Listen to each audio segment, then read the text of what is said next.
ঝালকাঠির নলছিটিতে লাশের খাটিয়া নিয়ে যাওয়ার সময় বেপরোয়া গতির একটি পিকআপের ধাক্কায় অন্তত 4 জন আহত হয়েছেন।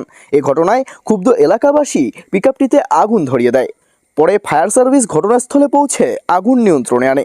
মঙ্গলবার দুপুরে বরিশাল পটুয়াখালী মহাসড়কের দপদপিয়া এলাকায় এ দুর্ঘটনা ঘটে। স্থানীয় সূত্রে জানা যায়, একটি জানাজার উদ্দেশ্যে লাশের খাটিয়া নিয়ে কয়েকজন পথ দিয়ে যাচ্ছিলেন। এ সময় দ্রুতগতির একটি পিকআপ নিয়ন্ত্রণ হারিয়ে খাটিয়ায় ধাক্কা দিলে ঘটনাস্থলে 4 জন আহত হন। এতে এলাকায় চরম উত্তেজনা সৃষ্টি হয়। ঘটনার পর স্থানীয় জনতা ক্ষুব্ধ হয়ে পিকআপটিতে আগুন ধরিয়ে দেয়। আগুনে গাড়িটির সামনের অংশ পুড়ে যায়।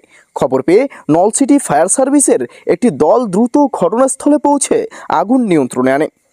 পরে ফায়ার সার্ভিসের সদস্যরা আহতদের উদ্ধার করে বরিশাল শেরেবাংলা মেডিকেল কলেজ হাসপাতালে পাঠান। আহতদের মধ্যে কয়েকজনের অবস্থা গুরুতর বলে জানা গেছে।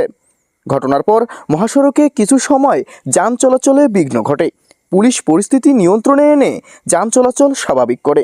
এ ঘটনায় এলাকায় এখনও উত্তেজনা বিরাজ করছে। Desk report, Mobashwerul Hasan, checkpost.